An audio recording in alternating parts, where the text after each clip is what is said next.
Shut up and sit down. चलिए आइए अब हम लोग देखते हैं 15.3 सबऑर्डिनेट और लोअर कोर्ट्स इन डिस्ट्रिक्ट। अब देखिए जिले में कैसे सबऑर्डिनेट और लोअर कोर्ट्स होते हैं। सबऑर्डिनेट कोर्ट्स तीन प्रकार के होते हैं, civil court, criminal court, revenue court. Civil court के अंदर आता है डिस्ट्रिक्ट जज और डिस्ट्रिक्ट एंड सेशन जज, फिर सब जज फैमिली कोर्ट का, सब जज फैमिली कोर्ट, मुंसिफ small causes court. Criminal court में सेशन जज एंड डिस्ट्रिक्ट एंड सेशन जज, मेट्रोपॉलिटन मजिस्ट्रेट और first class magistrate, second class magistrate, third class magistrate. Revenue में board of revenue, commissioner, collector, तहसीलदार, नैब तहसीलदार। अब देखिए ये क्या है, ये अब इसके ऊपर होते हैं हाई कोर्ट, ठीक है, उसके ऊपर होते हैं सुप्रीम कोर्ट। तो एक लेवल है, एक के ऊपर एक सब रहते हैं। In each district of India there are various type of subordinate और लोअर कोर्ट। भारत के हर एक डिस्ट्रिक्ट में, हर एक जिले में बहुत प्रकार के सबऑर्डिनेट और लोअर कोर्ट्स होते हैं। देखिए जो कि हम लोग यहाँ पे ये देखें, ठीक है, बहुत सारे यहाँ पे कोर्ट्स हैं। There are civil courts, criminal courts and revenue courts. यहाँ पे आप देखिए civil courts, criminal courts, revenue courts. These courts hear civil case, criminal case, revenue cases respectively. अब सिविल कोर्ट में सिविल केसेस, क्रिमिनल कोर्ट में criminal cases, revenue court में revenue cases देखे जाते हैं, सुने जाते हैं, इन पर कार्रवाई होती है। Civil cases pertain to dispute between two और more person regarding property, breach of agreement और कॉन्ट्रैक्ट, डिवोर्स और लैंडलॉर्ड टेनेंट डिस्प्यूट। अब जो सिविल केसेस होता है वो क्या होता है, दो या दो से ज़्यादा जो व्यक्ति हैं उनके बीच में अगर कोई विवाद होता है, जैसे वो प्रॉपर्टी रिलेटेड या मान लीजिए कोई अग्रीमेंट है, कॉन्ट्रैक्ट है, अगर उसमें धोखाधड़ी हुई है, आपको तलाक चाहिए, या लैंडलॉर्ड टेनेंट के अंदर बीच में कोई विवाद हुआ है, civil court settle these dispute. अब जो सिविल कोर्ट है ये जितने भी विवाद हैं, जितने भी मतभेद हैं, इनको वह सेटल करता है, इन पर वह निर्णय लेते हैं। They do not award any punishment as violation of law is not involve in civil cases. अब यहाँ पे कोई दंड नहीं दिया जाता है क्योंकि इन सब केसेस में कानून को नहीं तोड़ा जा रहा है, ठीक है। अब देखिए वायोलेशन ऑफ लॉ, इसका मतलब क्या होता है, उल्लंघन करना, कानून का उल्लंघन करना, ठीक है। Criminal cases relate to violation of laws. अब जब क्रिमिनल केस आ रहा है, आपराधिक मामले आ रहे हैं, तब कानून का उल्लंघन हो रहा है। दीज केसेस इन्वॉल्व थेफ्ट, डकैती, rape, pickpocketing, physical assault, murder etcetera. अब क्या यहाँ पे क्या क्या मामला है, आप चोरी कर रहे हैं, डकैती कर रहे हैं, किसी का बलात्कार कर दिए हैं, पिक पॉकेटिंग मतलब किसी आप जेब कतरे हैं, या फिजिकली आप किसी को असॉल्ट कर रहे हैं या किसी का खून कर दिए हैं। These cases are filed in the lower court by the police and on behalf of the state against the accused। अब देखिए ये जो केसेस हैं, ये जो मामले हैं, ये लोअर कोर्ट्स में कौन फाइल करता है, पुलिस द्वारा फाइल किए जाते हैं, ठीक है। किसके बिहाफ में, राज्य के बिहाफ में, किसके खिलाफ, जो मुलजिम है, अक्यूज मतलब मुलजिम के खिलाफ। अब मान लीजिए ऐसा कोई सिचुएशन आता है तो आप डायरेक्टली नहीं जाते हैं कोर्ट, आप पहले जाते हैं पुलिस के पास, अपना केस दाखिल करते हैं और फिर वहां से कोर्ट जाते हैं। In such cases the accused if found guilty is awarded punishment like fine, imprisonment और इवन डेथ सेंटेंस। अब ये जितने भी मामले हैं यहाँ पर आप देख रहे हैं, चोरी, डकैती, बलात्कार, जेब कतरा, फिजिकल असॉल्ट, मर्डर करना, खून करना, इस प्रकार के जितने भी आपके मामले हैं जहाँ पर आप कानून का उल्लंघन करते हैं, वहाँ पर अगर मुलजिम को दोषी करार दिया जाता है तो उसे दंड मिलता है, या तो उसके ऊपर फाइन लगता है, या उसे जेल होता है, या उसे मौत की सजा भी दी जाती है। Revenue cases relate to land revenue on agriculture land in the district. अब रेवेन्यू केसेस में क्या है, जो एग्रीकल्चर लैंड है, खेती के लिए जो जमीन है, उसमें जो लैंड रेवेन्यू है जिला में, उससे संबंधित जितने भी मामले होते हैं वो रेवेन्यू केसेस में आते हैं। 15.3.1 क्वालिफिकेशंस एंड अपॉइंटमेंट ऑफ जजेस। अब देखिए जो जज हैं हाई कोर्ट में, ठीक है, वो हम लोग आगे पढ़े। अब हम लोग पढ़ेंगे सबऑर्डिनेट कोर्ट्स जो हैं उनके क्वालिफिकेशंस क्या होंगे और उनको कैसे चुना जाएगा। द जजेस of subordinate courts are appointed by the governor of in consultation with the chief justice of the high court of the concerned state. अब जिस राज्य का सबऑर्डिनेट कोर्ट के लिए हम लोग जज चुन रहे हैं, वो उनको कौन अपॉइंट करेंगे, नियुक्त करेंगे? राज्यपाल। उस राज्य के राज्यपाल किससे बात करके? उस राज्य के हाई कोर्ट के चीफ जस्टिस को। कहने का मतलब, अगर मान लीजिए वेस्ट बंगाल में आपको कोई लोअर कोर्ट के जज को चुनना है, ठीक है, तो ये कौन चुनेगा? गवर्नर। ठीक है, गवर्नर जो है किसके? वेस्ट बंगाल के गवर्नर। ये किसके संग कंसल्टेशन करेंगे? हाई कोर्ट के चीफ जस्टिस के साथ। ठीक है, ये चीफ जस्टिस कहाँ के होंगे? वेस्ट बंगाल के। These days, in most of the states, judicial service officers, including the magistrate, are selected through competitive examinations held by the State Public Service Commission. इन दिनों ज़्यादातर राज्यों में जो जुडिशियल सर्विस है, ठीक है, उसमें जो ऑफिसर्स हैं वो कैसे चुने जाते हैं? मजिस्ट्रेट तक कैसे चुने जाते हैं? कॉम्पिटिटिव एग्जामिनेशंस होता है जो कि स्टेट पब्लिक सर्विस कमीशन करवाते हैं। ठीक है, और जो उसमें पास होते हैं उनको finally, they are finally appointed by the governor, उनको राज्यपाल चुनते हैं, नियुक्त करते हैं। Any person who has been an advocate for at least 7 years और one who is in the service of the state or the central government is eligible to be a judge of the district court provided he or she possesses the required legal qualification. कोई भी व्यक्ति जो कि कम से कम 7 साल तक वकील रह चुका है, या तो वो राज्य सरकार या केंद्र सरकार में काम कर चुका हो, ठीक है, वो डिस्ट्रिक्ट कोर्ट का जज बनने के लिए एलिजिबल है, लेकिन उसके पास जो लीगल क्वालिफिकेशन है, जो कानूनी जो योग्यताएं हैं, वो होनी चाहिए। आगे देखिए 15.3.2 सिविल कोर्ट। आइए हम लोग सिविल कोर्ट के बारे में पढ़ते हैं। The court of the district जज is the highest civil court in a district to deal with civil court. अब देखिए, जो डिस्ट्रिक्ट जज होते हैं, ठीक है, वो क्या है? सिविल कोर्ट में हाईएस्ट होते हैं। ठीक है, हाईएस्ट सिविल कोर्ट होता है, ठीक है, सिविल केसेस में। Very often the same court is called the court of district and session judge when it deals with both civil and criminal cases as the district level.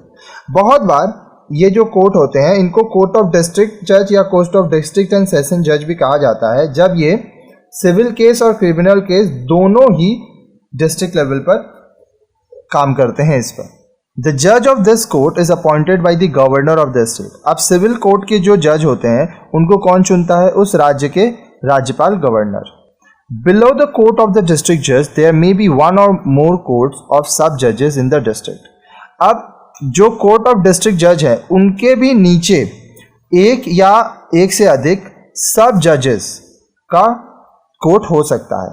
Separate family court which are equal to courts of sub जजेस have been established in districts to exclusively hear cases of family disputes like divorce, custody of children, etc. अब अलग से family court भी होता है, ठीक है, जो कि सब जज जो है उसके इक्वल होता है, ताकि यहाँ पे जो पारिवारिक मामले हैं, जैसे तलाक के मामले हुए, फिर बच्चा जो है वो पिता के संग रहेगा कि माँ के संग रहेगा, तो ये सारे केसेस को वहाँ पे अलग से उस पर कार्रवाई होती है। Below them there are courts of munsif and small causes court which decide cases involving petty amounts.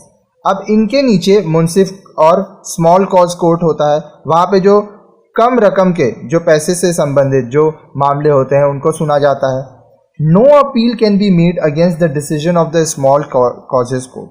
अब जो स्मॉल कॉजेज कोर्ट है, ठीक है, उनका जो निर्णय है उनके खिलाफ आप अपील नहीं कर सकते। All these court hear and settle civil dispute. ये जितने भी कोर्ट्स हैं ये आपके जो सिविल मामले हैं, ठीक है, उनसे संबंधित जितने भी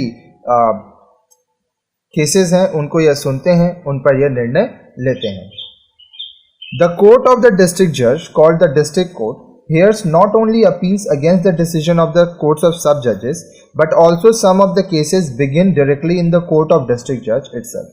अब देखिए, जैसा कि आप शुरू से सुन रहे हैं कि सुप्रीम कोर्ट में हाई कोर्ट का केस सुना जाता है, हाई कोर्ट में लोअर कोर्ट का, उसी तरह से जो कोर्ट ऑफ डिस्ट्रिक्ट जज है जिसको डिस्ट्रिक्ट कोर्ट कहते हैं, उसमें सिर्फ देखिए ये डिस्ट्रिक्ट कोर्ट है, अब उसके नीचे जो सब जजेस कोर्ट है, ठीक है,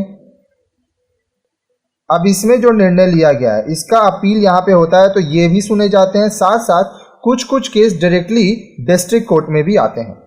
appeals against the decision of this court may be heard by the high court of the state. अब मान लीजिए डिस्ट्रिक्ट कोर्ट कुछ निर्णय देता है, ठीक है, और आप उनके निर्णय से सहमत नहीं है, तो आप फिर वो केस को लेके उस राज्य के हाई कोर्ट पे जा सकते हैं। Civil court deals with cases pertaining to dispute between two और more person regarding property, divorce, contract and breach of agreement और लैंडलॉर्ड टेनेंट डिस्प्यूट। अब सिविल कोर्ट में कौन कौन से मामले आते हैं? जब दो या दो से अधिक व्यक्तियों के बीच में किसी बात को लेकर विवाद होता है, चाहे वो प्रॉपर्टी हो, तलाक हो, कोई कॉन्ट्रैक्ट हुआ था या कोई अग्रीमेंट हुआ था जिसको तोड़ा गया है, या लैंडलॉर्ड टेनेंट जो मकान मालिक है जो भड़ैता है उसके बीच में अगर कोई परेशानी होती है, तो वो सब सिविल कोर्ट में वो लोग जाते हैं। नेक्स्ट आता है 15.3.3 क्रिमिनल कोर्ट्स। अब जो क्रिमिनल होते हैं, जो अपराधी होते हैं, उनके जो कोर्ट्स होते हैं, the court of the session जज known as session court is the highest court for criminal cases in the district. एक जिले में, अब देखिए जो क्रिमिनल कोर्ट है उसको क्या बोलते हैं? Session court, court of session जजेस, ठीक है। ये क्रिमिनल केसेस के लिए हाईएस्ट कोर्ट होता है। Below this court there are courts of magistrate of first, second and third class. अब इस कोर्ट के नीचे first class magistrate, second class magistrate और थर्ड क्लास मजिस्ट्रेट का कोर्ट होता है। देखिए ये सब हम आपको जो वीडियो लाइन से पढ़ते हैं स्टूडेंट, वो क्या है ना, सब कुछ डिटेल में पढ़ पाते हैं क्योंकि उनको सब समझ में आएगा। ये देखिए ये चार्ट में हम आपको सब बताए थे। यहाँ देखिए सिविल कोर्ट के अंदर डिस्ट्रिक्ट जज और डिस्ट्रिक्ट सेशन एंड सेशन जज, फिर सब जज, फैमिली कोर्ट, फिर मुंसिफ, फिर स्मॉल कॉसेस कोर्ट, फिर क्रिमिनल कोर्ट में सेशन जज और डिस्ट्रिक्ट जज एंड सेशन जज, या metropolitan magistrate, first class magistrate, second class magistrate, third class magistrate, ये होते हैं। अभी हम लोग इसके बाद रेवेन्यू कोर्ट पढ़ेंगे जिसमें board of revenue, commissioner, collector, tehsildar और नैब तहसीलदार, इसके बारे में भी पढ़ेंगे। तो देखिए in metropolitan cities like Delhi, Calcutta, Mumbai and Chennai, first class magistrate are called metropolitan magistrate.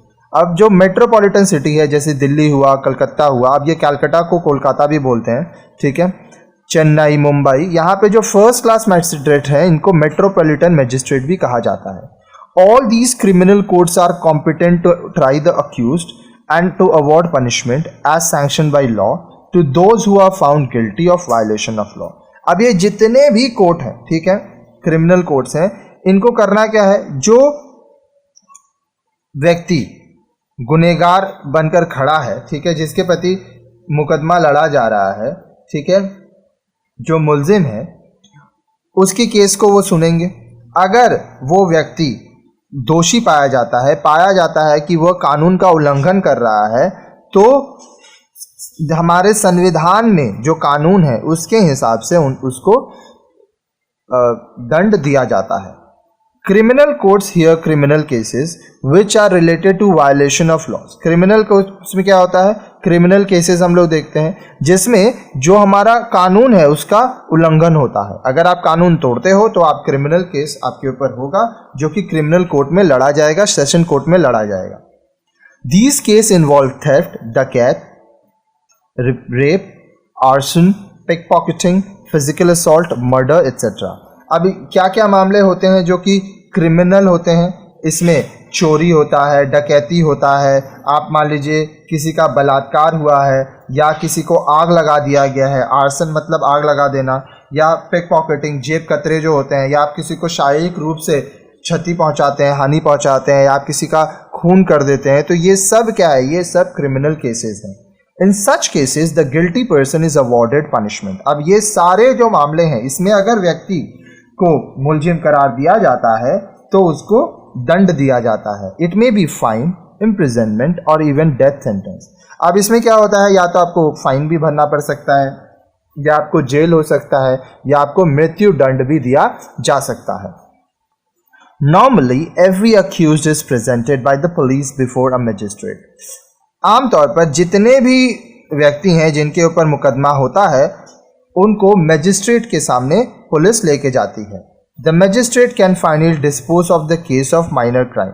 अब मैजिस्ट्रेट जो है, अगर कोई छोटा मोटा गुनाह किया गया है तो उस केस को खारिज कर सकते हैं, खत्म कर सकते हैं। But when a magistrate finds prima facie cases of serious crime, he और she may commit the accused to the session court. अब जब मजिस्ट्रेट हैं, अगर उनको ऐसा लगता है कि जो गुनाह है वो बहुत ही सीरियस है, बहुत ही ज़्यादा है, ठीक है, बहुत ही बड़ा गुनाह किया गया है, तो उस मुलजिम को वो सेशन कोर्ट में उसका केस दे सकते हैं। The session courts try the accused who are sent upon them by the magistrate concern. तो फिर क्या होता है, सेशन कोर्ट में जो मुलजिम को भेजा जाता है उसका केस लड़ा जाता है, और ये मुलजिम को कौन भेज रहा है, मजिस्ट्रेट भेजा से के वहाँ से वो जाते हैं। As mentioned above, an accused who is awarded death sentence by the session court can be hanged to death only after his sentence is confirmed by the high court. जैसा कि हम लोग आगे पढ़ चुके हैं, अब जो स्टूडेंट लाइन से वीडियो पढ़ते हैं वही पढ़े हैं, अब जो डायरेक्टली इस वीडियो को ओपन किए हैं वो तो बहुत सारा वीडियो मिस कर चुके हैं। अब ये वीडियो के पहले अगर आप हमारे प्लेलिस्ट से पढ़ते हैं तो अभी तक आप कम से कम 50-60 वीडियो ऑलरेडी पढ़ चुके होंगे, उसके बाद आप यहाँ आए होंगे। तो वहाँ पे हम बताए थे कि एक मुलजिम को आप तब तक मृत्यु दंड नहीं दे सकते हैं, सेशन कोर्ट तब तक उसको सेंटेंस टू डेथ नहीं दे सकता है जब तक उसका डेथ का जो डिसीजन है वो हाई कोर्ट के साथ कंफर्म नहीं कर लिया जाए। फिर आता है 15.3.4 revenue code. Revenue code deals with cases of land revenue in the state. राज्य में जो जमीन, जो लैंड रेवेन्यू का मामला है, उससे जितने भी केसेस आते हैं, मामले आते हैं, वो रेवेन्यू कोर्ट में देखा जाता है। The highest revenue court in the district is the board of revenue. एक जिले में, ठीक है, जो सबसे हाईएस्ट रेवेन्यू कोर्ट होता है वो होता है board of revenue. Under it are the courts of commissioner, collectors, tehsildar and assistant tehsildar. अब उसके अंतर्गत कौन होते हैं, कोर्ट ऑफ कमिश्नर होता है, कलेक्टर होता है, तहसीलदार और असिस्टेंट तहसीलदार होता है।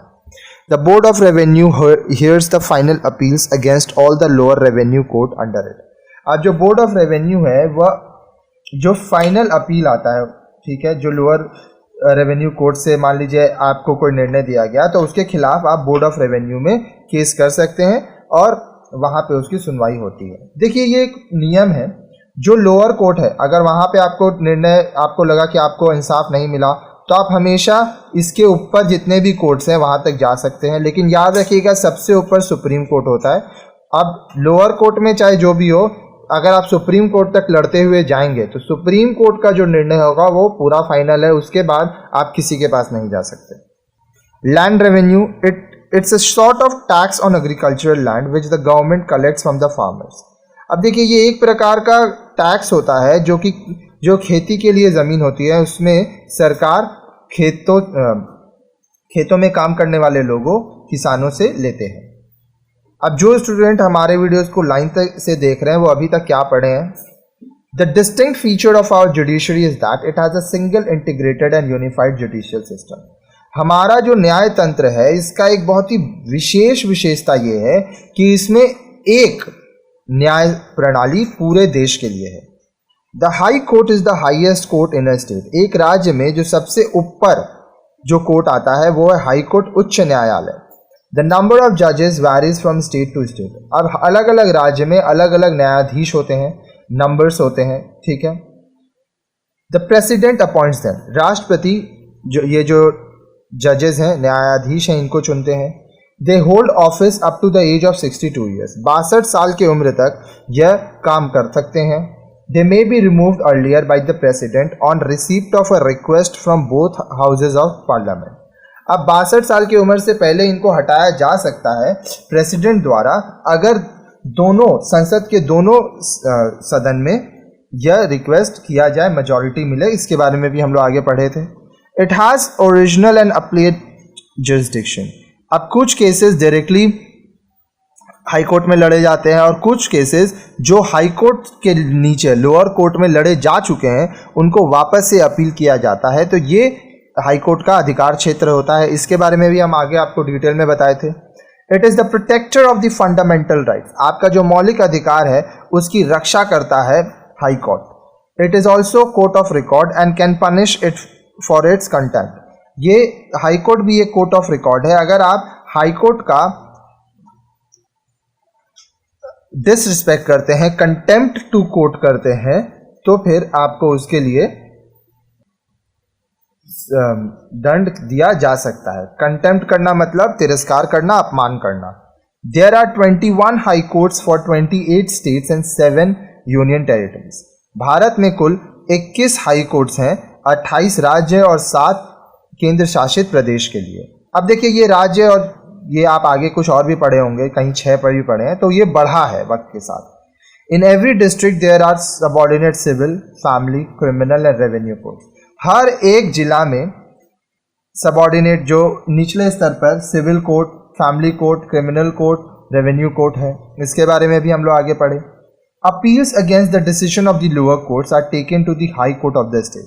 अब जो लोअर कोर्ट में जो निर्णय लिया जाता है, अगर आप उस निर्णय से सहमत नहीं हुए हैं तो आप इसके खिलाफ अपील कर सकते हैं, प्रार्थना कर सकते हैं उस राज्य के हाई कोर्ट पर। कहने का मतलब अगर आप मान लीजिए महाराष्ट्र में रह रहे हैं, तो महाराष्ट्र में अगर कोई लोअर कोर्ट के आप निर्णय से संतुष्ट नहीं हैं तो महाराष्ट्र के ही हाई कोर्ट में आप अपील कर सकते हैं लोअर कोर्ट के डिसीजन के खिलाफ। तो इस तरह से अब ये चैप्टर भी हमारा कंप्लीट होता है। तो अगर आपको हमारा ये वीडियो अच्छा लगा और हमारे जितने भी वीडियोस हैं हमारे चैनल में, अगर आप उनसे पढ़ते हैं, आपको अच्छा लगता है, तो हमारे वीडियोस को जितना ज़्यादा हो सके लोगों के संग शेयर कीजिए। साथ ही साथ चैनल सब्सक्राइब तो करना ही है, वीडियोज़ में कमेंट भी करना है। देखिए एक चीज़ समझिए, जितना आप हमारा सहायता करेंगे उतना मुझे भी और वीडियोज़ बनाने का एनकरेजमेंट मिलेगा, ताकि मैं और भी सारे सब्जेक्ट बनाऊं। ठीक है, बहुत सारी चीज़ें हैं जो आपके लिए ऑलरेडी बना चुका हूँ, प्लेलिस्ट सेक्शन में देखिए। ऊपर व्हाट्सएप नंबर है, इसमें कांटेक्ट करके आपको क्या पूछना है पूछ सकते हैं, लेकिन याद रखिएगा सिर्फ मैसेज कीजिएगा, कॉल्स को मैं अटेंड नहीं करूँगा। ठीक है, बहुत सारे मेरे स्टाफ्स हैं जो लोग कॉल्स को भी अटेंड नहीं करेंगे, वो लोग सिर्फ मैसेजेस का ही रिप्लाई करेंगे। और अगर आपको हमारे वीडियो से पढ़ के फ़ायदा होता है और आप हमारे आर्थिक रूप से हमारा मदद करना चाहते हैं कि हाँ भाई हम इनके वीडियो से पढ़ते हैं, हमारा बहुत फ़ायदा हो रहा है और यूट्यूब में हमें सब फ्री ऑफ कॉस्ट मिल रहा है, लेकिन ये बना रहे हैं वीडियो, इनका मेहनत हो रहा है, तो अगर आप हमारा मदद करना चाहते हैं तो आप हमें कुछ डोनेशन भी दे सकते हैं। हमारा व्हाट्सएप नंबर जो है 9051378712, ये पेटीएम में है, फ़ोनपे में है, गूगल पे में है। आप इसमें जितना भी डोनेशन देना चाहें आप दे सकते हैं, क्योंकि देखिए जीने के लिए पैसे की ज़रूरत होती है और जो इतना मैं वीडियो बनाता हूँ इसमें बहुत समय लगता है। तो आप हमारा साथ बनाए रखिए और पढ़ते रहिए। धन्यवाद।